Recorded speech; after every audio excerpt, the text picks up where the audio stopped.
शुक्र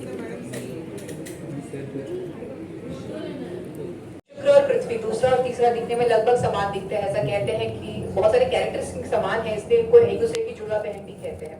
ठीक है, इस सोलर सायर सोनोस्फीयर फैसिलिटी की खासियत अगर आप देखेंगे तो जो बीच का गोला है ये स्टेशनरी है, ये घूम नहीं रहा है। हमें सिर्फ ऐसे लग रहा है कि ये घूम रहा है क्योंकि ऊपर देखिए, अगर आप देखेंगे तो 3 तारों से ये बंधा हुआ है। ठीक है, ये लगता है घूम रहा है क्योंकि यहाँ पर 4 प्रोजेक्टर है 4 कोनों में, और सारे प्रोजेक्टर इसके ऊपर एक ही पिक्चर इस तरह से डाल रहे हैं कि ये फील होता है ये घूम रहा है। ठीक है, आगे बढ़ते हैं, देखते हैं गैस के बड़े गोलों को, जुपिटर और सैटर्न यानी गुरु और शनि। शनि अपनी कड़ाओं के साथ आप देख सकते हैं। उसके बाद में आते हैं शुक्र, यूरेनस और नेपच्यून यानी अरुण और वरुण, 2 नीले ग्रह आखिर में। हम इन सबको एक एक करके लाइन में देखेंगे। सबसे पहले शुरुआत करते हैं इस पिक्चर के साथ में। इस वक्त हम लोग एसी में बैठे हुए हैं, लेकिन पिक्चर को देखते हुए बहुत ही गर्व महसूस होता है क्योंकि ये जो पिक्चर है ये हमारे सूरज का पिक्चर है। सूरज का तापमान उसके केंद्र में लाखों डिग्री सेल्सियस देखा जाता है, पर जब तक ये अपनी सतह तक पहुंचता है ये बहुत ही ठंडा होकर फिर भी 6000 डिग्री सेल्सियस के आसपास तक बच जाता है। सोचिए 6000 डिग्री सेल्सियस टेम्परेचर कितना ज्यादा होगा। अगर आपसे कोई कहे कि दोपहर की गर्मी में दोपहर की गर्मी में अगर आपसे कोई कहे बिना चप्पल के बाहर जाके रोड के ऊपर खड़े हो जाओ, आप नहीं कर पाएंगे। वो तापमान होता है लगभग 35 से 45 डिग्री सेल्सियस का। उतना सा टेम्परेचर हम सहन नहीं कर सकते हैं। सोचिए 6000 डिग्री सेल्सियस है, लाखों डिग्री सेल्सियस से टेम्परेचर कितना ज्यादा होगा। इसी तापमान के कारण सूरज जो है प्रकाश और उष्णता बनाता है, जिसके कारण हमारी पृथ्वी के ऊपर जीवन संभव हो सका है। आगे बढ़ते हैं, देखते हैं दूसरे ऑब्जेक्ट को। क्या आप गेस कर सकते हो कि ये क्या होगा? मून। ओके, अगर आपको ये मून लगता है जैसे मेजॉरिटी ने कहा है, तो फिर ये क्या है? ये असली मून है। अच्छा, ऐसा कुछ फिनोमेना है नहीं, असली मून और नकली मून एक ही है हमारी पृथ्वी का। ये है या वो है? राइट, दैट मींस कि हमने मून के ऊपर बराबर लैंड कर लिया है। मून पे पहुंचे तो मून की इंफॉर्मेशन देते हैं। चांद जो है ये हमारे लिए बहुत ही खास है क्योंकि ये हमसे बहुत पास है फिजिकली। सबसे नियरेस्ट ऑब्जेक्ट अगर स्पेस में हमारा कोई है तो वो है चांद। पास है हमसे इमोशनली, हम सबका यूनिवर्सल रिलेटिव जो स्पेस में रहता है हमारा चंदा मामा। और पास है हमसे कल्चरली, क्योंकि जितने भी त्योहार हम मनाते हैं, फिर वो होली हो, दिवाली हो, ईद हो या बुद्ध पूर्णिमा, ज्यादातर हमारे इंडियन फेस्टिवल्स जो है ये चांद की अलग अलग फेजेस के ऊपर मनाए जाते हैं। इसलिए चांद हमारे लिए कल्चरली भी बहुत इंपॉर्टेंट है। और एक खासियत चांद की, ये हमारी पृथ्वी के साथ में एक विशिष्ट गति में बंधा हुआ है जिसे कहते हैं टाइडल लॉकिंग। टाइडल लॉकिंग अगर मैं सादी भाषा में आपको समझाने जाऊं तो अगर आपने कभी 2 लड़कियों को फुगड़ी खेलते हुए देखा हो तो हमेशा वो एक दूसरे का चेहरा देख सकती हैं, एक दूसरे की पीठ नहीं देख पाती। कुछ इसी तरह ये चांद हमारी पृथ्वी के साथ में फुगड़ी खेल रहा है। तो इसका मतलब है कि अगर हम पृथ्वी के ऊपर से देखें तो हम चांद की सिर्फ एक ही साइड को पृथ्वी के ऊपर से देख सकते हैं। चांद की पिछली साइड को हम पृथ्वी के ऊपर से कभी भी नहीं देख सकते हैं। लेकिन मैं ऐसा कहती हूँ कि एक विशेष दिन, एक विशेष मौके पर आप पूरा का पूरा चांद जो है ये पृथ्वी के ऊपर बैठे हुए देख सकते हैं। पता है सब कब पॉसिबल होगा? नहीं, पूर्णिमा के दिन नहीं होता। अमावस्या नहीं, एक्लिप्स में तो सोलर में पूरा बराबर दिखता है, पूरा दिखता है, फुल लूनर फुल एक्लिप्स रहता है अमावस्या में। नहीं, that's हवा ही not निकल पूर्णिमा जाता को है। लूनर। फिर आता तेरे क्या बोलते Any other guesses? नहीं? Dry fish. Yes, we are watching now.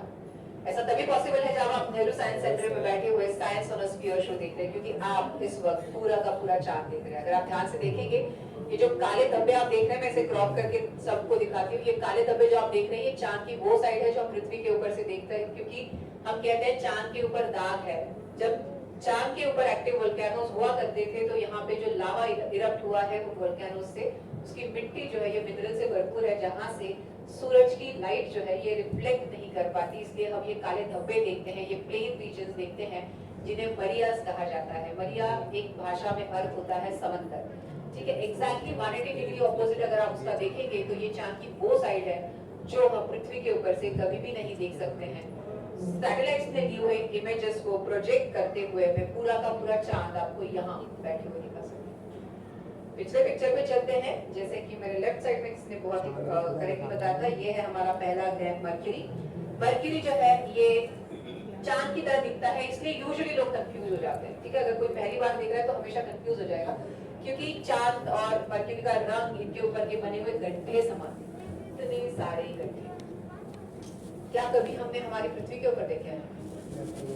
Yes? नहीं? क्या आपने बारिश में मुंबई के रास्ते नहीं देखे? ऐसे ही दिखते हैं ना?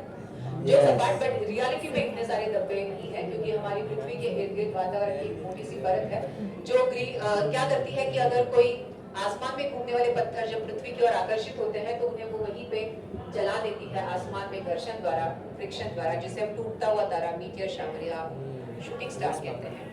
अगर कोई इस मरकरी या मून के ऊपर रहे तो उन्हें ये टूटते हुए तारे नहीं दिखाई देंगे, क्योंकि यहाँ पर एटमॉस्फेयर ही नहीं है। तो सीधा ये पत्थर इनकी जमीन पर गिरते हैं और ये बड़े बड़े गड्ढे बनाते हैं जिन्हें क्रेटर्स कहा जाता है। ठीक है, सबसे बड़ा क्रेटर यहाँ का है कैलोरीज बेसिन। इसका डायमीटर लगभग 1500 किलोमीटर है। अगर ये डिस्टेंस में पृथ्वी के ऊपर गिनने जाऊं तो लगभग हमारे भारत की आधी लंबाई ये नापता है। ठीक है, सबसे तेज घूमता है ये अपने ऑर्बिट में सूरज के इर्द गिर्द लगभग 88 डेज में अपना एक चक्कर पूरा कर लेता है, इसलिए इसे फास्टेस्ट ये है एक ग्रह। फिर भी हम इसे शुक्र तारा, मॉर्निंग स्टार, इवनिंग स्टार कहते हैं। फिलहाल ये एक मॉर्निंग स्टार है।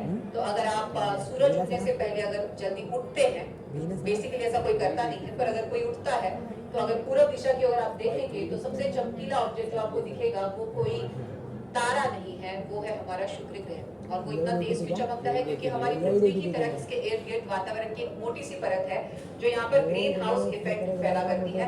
यानी जितनी भी सूरज की ऊर्जा और प्रकाश है जब इसके अंदर चला जाता है, इस वातावरण के अंदर, वो वही बच जाता है, बाहर नहीं निकल पाता, जिसके कारण ये सबसे ज्यादा चमकीला ग्रह ही नहीं बनता है बल्कि सबसे ज्यादा गर्म प्लैनेट भी बनता है। इसका तापमान हमेशा 400 डिग्री सेल्सियस के ऊपर देखा जाता है। सोचिए 100 डिग्री के ऊपर उबलने वाले पानी में हाथ डालने का दिमाग में विचार भी नहीं आएगा, पूरी की पूरी स्किन जल जाएगी। 400 डिग्री सेल्सियस, 4 गुना टेम्परेचर है यहाँ पर। तो भले ही यहाँ पर वातावरण है, ये हमारे कोई काम का नहीं है। जैसे हमारे यहाँ पानी की बरसात होती है, वीनस के ऊपर एसिड की बरसात देखी जाती है। जीवन संभव है इसकी जुड़वा बहन हमारी खूबसूरत सी पृथ्वी के ऊपर। बहुत ही खूबसूरत सा ऐसा एक है, बहुत ही खूबसूरत है क्योंकि इसके रंग के कारण, रंग जो यहाँ पर जीवन की विशेषताओं को दर्शाते हैं। सबसे ज्यादा रंग हम यहाँ पे देख रहे हैं वो है नीला रंग जो यहाँ पर पानी को दर्शाता है। उसके बाद में है हरा रंग कॉन्टिनेंट्स के ऊपर जो यहाँ पर वेजिटेशन या खेती, खाना दर्शा रहा है। और तीसरा मुख्य रंग हम सफेद देख रहे हैं, बादलों को दर्शा रहे हैं। थोड़ी देर के लिए हम इसे हवा के साथ में कंपेयर करते हैं। 3 मुख्य जीवन के रंग हम देख रहे हैं, नीला रंग पानी, सफेद रंग हवा और हरा रंग खाना या वेजिटेशन। इस पृथ्वी को सिर्फ खूबसूरत ही नहीं बनाते हैं बल्कि एक जीवंत ग्रह भी बनाते हैं। इकलौता ऐसा एक ग्रह पूरे विश्व में जिसके ऊपर जीवन पाया गया है। मैं आपसे निवेदन करती हूँ कि कृपया शांत बैठे, बोलते समय डिस्टर्ब होता है। Thank you. जो 3 रंग है ये जीवन की विशेषताओं को दर्शाते हैं और इसके कारण ये पृथ्वी जो है बहुत ही खूबसूरत ही नहीं बनती है, बहुत ही कलरफुल ही बनती है, बल्कि एक जीवंत ग्रह भी है। क्योंकि हम सूरज से एक बेहतरीन दूरी पर रहते हैं, 15 करोड़ किलोमीटर की, और हम एक क्षेत्र में रहते हैं जिसे कहते हैं वास्तव्य क्षेत्र या हैबिटेबल जोन, बेसिकली एक ऐसा एरिया जहाँ पर जीवन जो है ये संभव हो सकता है।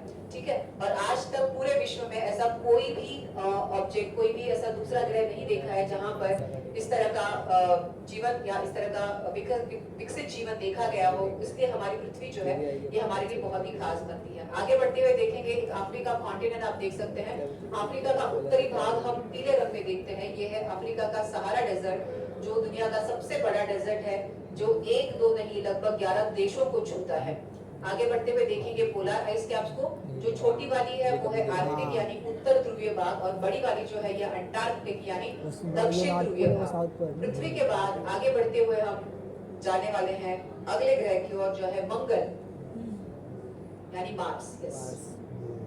मंगल को युद्ध देवता भी कहते हैं क्योंकि युद्ध जो है ये रक्त से कनेक्ट होता है, जो लाल रंग का होता है और आयरन यानी लोहे से भरपूर होता है। मार्स की मिट्टी भी आयरन ऑक्साइड से भरपूर है। आयरन ऑक्साइड यानी किसी भी लोहे की चीज पर लगा हुआ, इसके ऊपर बहुत ज्यादा रिसर्च होते रहते हैं और भारत ने भी इसके ऊपर एक यान भेजा है। क्या आपको उसका नाम पता है? मंगलयान या मिशन मंगल, मार्स ऑर्बिटर मिशन। आगे बढ़ते हुए देखेंगे, ये है ओलंपस मोन्स जो आप स्क्रीन के सेंटर में बड़ा सा बल्ज देख रहे हैं। ये जो है सबसे ऊंचा पहाड़ है हमारे सोलर सिस्टम का। कहते हैं पिस्ता आइसक्रीम की तरह दिखता है, मुझे ये बटर स्कॉच की आइसक्रीम की तरह लगता है। पर साइंटिस्ट जो इसका अभ्यास करते हैं उन्होंने इसे एक अलग नाम दिया है, वो इसे कहते हैं पिज्जा मून ऑफ जुपिटर। अब पिज्जा क्यों, जरा ध्यान से देखिए, काले काले ऑलिव से दिखेगा, सॉस दिखेगी, चीज दिखेगी, बहुत ही टेम्पटिंग सा ये ऑब्जेक्ट दिखता है। लेकिन ये रंग यहाँ पे क्या बताते हैं, जो काले धब्बे आप देख रहे हैं इसके ऊपर बने हुए जीवंत ज्वालामुखी है, इसके ऊपर लगभग 400 से भी ज्यादा एक्टिव वोल्केनोस देखे जाते हैं। और जहां पर भी एक्टिव वोल्केनोस होते हैं लाइफ की पॉसिबिलिटी बढ़ती है, जीवन की संभावनाएं बढ़ती है। इसलिए ये जो ऑब्जेक्ट है ये साइंटिस्ट का बहुत ही इंटरेस्ट का ऑब्जेक्ट है। आगे बढ़ते हैं, देखते हैं दूसरे मून को। जो 4 मून हम टेलीस्कोप से देख रहे हैं उसमें से दूसरा मून है यूरोपा। अगर आप टेलीस्कोप से देखेंगे तो ये पॉइंट डॉट दिखते हैं, लेकिन यहाँ पर आप ऐसे देख रहे हैं जैसे आप स्पेस में वहां पहुंचकर उसे देख रहे होंगे। आगे बढ़ते हैं, देखते हैं गैनीमीड। गैनीमीड ना सिर्फ जुपिटर का सबसे बड़ा मून है बल्कि पूरे के पूरे सोलर सिस्टम का सबसे बड़ा मून है। ये हमारे चंद्रमा मामा से भी बड़ा है। और एक खासियत अगर आप देखेंगे इन सारे ऑब्जेक्ट्स के ऊपर जो है ये क्रेटर्स देखे जाते हैं। तो भले ही जुपिटर गैस जायंट हो, उसके सारे मून जो है ये टेरेस्ट्रियल मून्स है, यानी सतही मून्स है। ओके, ये last but not the least Callisto आप इस वक्त स्क्रीन के ऊपर देख रहे हैं, चौथा मून जुपिटर का जो हम टेलीस्कोप से देख सकते हैं। आगे बढ़ते हैं, देखते हैं सैटर्न यानी शनि को। शनि अपने 3 विशेष कारणों के कारण जाना जाता है। सबसे पहले सबको पता है उसकी रिंग्स, पर क्या आप उसकी रिंग्स यहाँ देख सकते हैं? नहीं। हाँ, नहीं, पर मैं आपको दिखा सकती हूँ। शनि की 2 कड़ाओं के ऊपर आप बैठे हुए हैं सब लोग और शनि को देख रहे हैं। अब नजर घुमाइए, आपको शनि की कड़ाई दिख जाएगी। दूसरी खासियत भी शनि जो है ये सबसे हल्का ग्रह है सोलर सिस्टम का। तो अगर आप नॉर्मल पीने के पानी को बहुत बड़े पानी के टब में लेके इस शनि को उठा के उस पानी के टब में डाल दो तो एक हाथ प्लास्टिक बॉल की तरह पानी के ऊपर तैरेगा। ये पानी में कभी भी नहीं डूबेगा क्योंकि इसकी डेंसिटी घनता जो है ये पानी से भी कम है। अगर पानी की डेंसिटी 1.0 है तो होमवर्क है आपके लिए, ढूंढ के निकालिएगा कि सैटर्न की डेंसिटी कितनी होगी। तीसरी खासियत कि इसके लगभग 82 मून्स है, 82 चंद्रमा है। तो भले ही जुपिटर आकार में बड़ा हो, सबसे ज्यादा मून जो है ये शनि के पास में आते हैं, जिसका सबसे बड़ा मून है टाइटन। थोड़ा याद रखने के लिए आसान है, जो आप स्क्रीन के ऊपर इस वक्त देख रहे हैं। तो ये है टाइटन, सैटर्न का सबसे बड़ा मून। आगे हम बढ़ने वाले हैं और बहुत ही लंबी दूरी तय करने वाले हैं सूरज से। यहाँ तक पहुंचते पहुंचते सूरज की गर्मी पहुंच ही नहीं पाती है, इसलिए यूरेनस और नेपच्यून जो है ये बर्फीले ग्रह बन जाते हैं। यहाँ पर अलग अलग केमिकल्स पाए जाते हैं, मीथेन, अमोनिया, जिनके कारण इन्हें ये ब्लूइश सा टेक्सचर मिलता है जो आंखों को ठंडक महसूस कराता है। यूरेनस को लुढ़का हुआ ग्रह भी कहते हैं, रोलिंग प्लैनेट, क्योंकि जैसे हमारी पृथ्वी 23.5 अंश झुकी है, ये लगभग 90 डिग्री से झुका हुआ है। जैसे कोई बॉल जमीन पर रेंगता है, ये रेंगते हुए सूरज की परिक्रमा पूरी करता है। अब हम बढ़ रहे हैं आखिरी ग्रह की ओर, ये है नेपच्यून। सबसे आखिरी होने के कारण ये सबसे ठंडा ग्रह है हमारे पूरे के पूरे सोलर सिस्टम का। और जितने भी तूफान इसके ऊपर उठते हैं, पूरे के पूरा सोलर सिस्टम में उठते हैं, सबसे ज्यादा तूफान जो है ये नेपच्यून के ऊपर देखे जाते हैं। बड़ा सा काला धब्बा आप स्क्रीन के सेंटर में लेफ्ट टू राइट मूव होता हुआ देख रहे हैं। जैसे जुपिटर का ग्रेट रेड स्पॉट हमने देखा था, वैसे ही ये नेपच्यून का ग्रेट डार्क स्पॉट है। पिछले बहुत सालों से बना हुआ एक बड़ा सा तूफान है इसके ऊपर का। और साथ ही में हम व्हाइट पैचेस इधर उधर देख सकते हैं। ये टेम्पररी तूफान है जो कुछ दिनों में, कुछ घंटों में आकर निकल जाते हैं, जिन्हें स्कूटर्स कहा जाता है। और टेलीस्कोप से देखेंगे तो ये पॉइंट डॉट दिखते हैं, लेकिन यहाँ पर आप ऐसे देख रहे हैं जैसे आप स्पेस में वहां पहुंचकर उसे देख रहे होंगे। आगे बढ़ते हैं, देखते हैं गैनीमीड। गैनीमीड ना सिर्फ जुपिटर का सबसे बड़ा मून है बल्कि पूरे के पूरे सोलर सिस्टम का सबसे बड़ा मून है। ये हमारे चंद्रमा मामा से भी बड़ा है।